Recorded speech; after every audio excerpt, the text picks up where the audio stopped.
मी नाही, आम्ही. अरे मध्या, तू इथं कसा?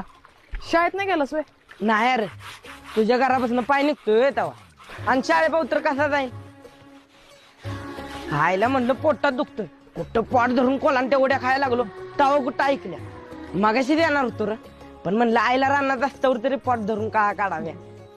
बरंच काय आहेस, चांगली दोस्ती निभावतोस. ही तर कौतुक करा आणि संध्याकाळी घर नाव सांगा म्हणजे झालं. आई खरंच 2 दिवस आण द्यायची नाही, मग खरंच पोट धरून काढा येते ती. अरे कशाला कोण सांगतंय, चांगल्या कामासाठी शाळा बुडवतोयस की, मग कशाला कोण सांगल तवा? अरे तुला तरी येतात का कापड धुईला, का नुसतंच तोंडवर करून आलाय शाळा बुडवून? तरीच म्हणलं अजून कशा काय बोलल्या नाही तुम्ही. सगळे कपडे धुतो का नाही बघा, ह्याची अंडर पॅन्ट सोडून. बायाचं आब्रच आहे पोरग. घे, घे, घे. ही साडी घे.